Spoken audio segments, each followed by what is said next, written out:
mid ka mid ah beelaha dega magaalada Buuhoodle ayaa cabasho u diray guddiga doorashooyinka Puntland iyagoo sheegay inaan lala socodsiin sida loo qaybsan doono kaadhadhka ergooyinka waxayna sheegeen inaysan raalli ka ahayn waxna aysan ka ogeyn iyagoo guddiga doorashooyinka Puntland ka codsaday inaysan qaybin wax kaadha inta la isaga imaanayo laguna heshiinayo kulankan ayaa ay ka soo qayb galeen xuqaasha iyo waxgaradka dhalinyarada iyo ururka haweenka waxaana hadaladoodii ka mid ahaa anigoo Sheekh Maxamed Sheekh Cabdullaahi Yuusuf kuna hadlaya culimaa adduunka beesha Dudub Khalid afkooda waxaanu halkan ka shaacinaynaa in beesha Dudub Khalid ergadii 101 xubnood ahayd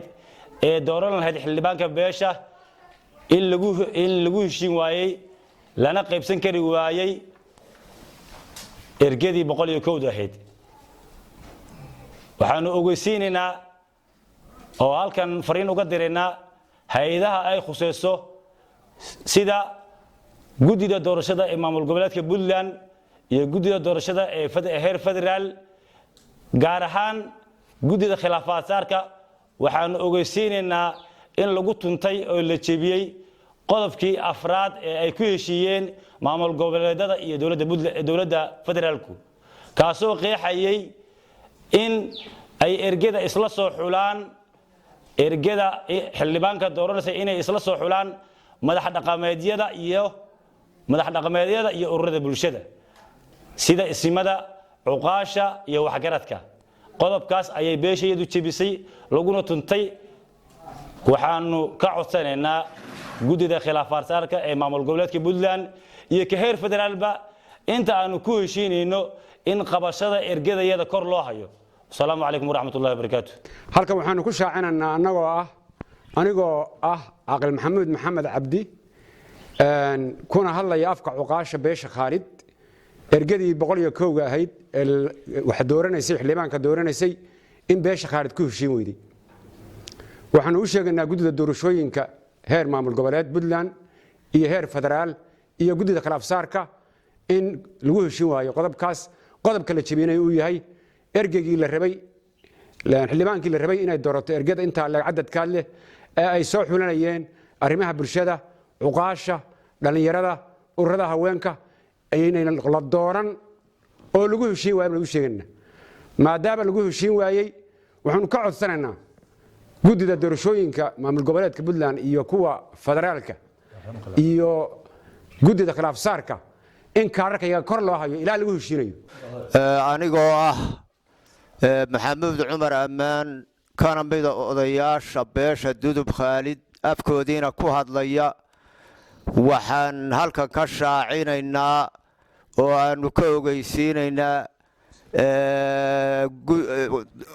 xubnihii dooranayay xildhibaanka beesha Khalid inaan lagu heshiinin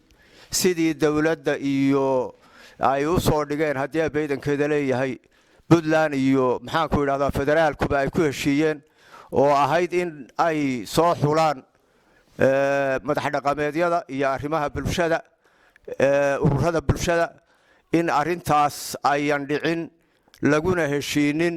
la isagana imanin waxna la wada qoondaynin arintaasina ayan arin lagu heshiiyay oo dhalatay ahayn waxaanu ogeysiinaynaa marka guddiga ku shaqada leh ee doorashada mid Puntland iyo mid federaalba in yaani maaragtay arintaasi ay tahay arin yaani maaragtay aan najixin sida ay ka warhayaan guddiga khilaafaadkuna ay hayso oo kor u hayso arintaas waxaan ahay Yuusuf Diriye Gabandiid odayaasha beesha ina Dudub halkan waxaanu ka shaacinaynaa guddigii ergooyinkii 101 ahayd ee soo xulasay xildhibaanka beesha ina Dudub qoondadii qaybta guddida inaan lagu heshiin waxna la qaybsan wixii la qaybiyana wax si qalad loo qaybiyay aan la isaga imanin aan laga wada tashanin aan cidiisu ogeysiin haday ururada haweenka tahay haday dhalinyarada tahay haday caaqilada tahay haday simada tahay cid isugu timiyo qaybisay guddida ergada soo xulasay xildhibaanka oo ina Dudub ma jirto waxay noqotay arrin markaa khalada oo aan la qaadan karin oo aan beeshu yacnaha maaragtay u cuntami weyday anigoo cabdikariin cali nuur cabdi oo ku hadlaya afka ururka dhalinyarada beesha dudub khaalid waxaan halkan ka shaacinaynaa oo aan u sheegaynaa in aan ergadii 101 ahayd ee beeshu ay dooranayay xildhibaanka inaan lagu heshiin awalan inaan lagu heshiin la iskaga iman beeshu in ay hawsha ayna wax ay ka yeeltay shir iyo wax ay isaga timi midna aysan jirin haddaanu nahay dad Puntlandera in hawsha Puntland ay gudeeda khilaafaadka iyo federaalkuba hawsha inay hoos u eegaan oo aan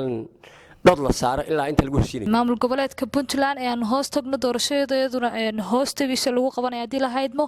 in barnaamijka wax ka socday aanay jirin cid isaga timid aanay jirin cid ka tashatay aanay jirin waxa la yiraahdo laguna heshiin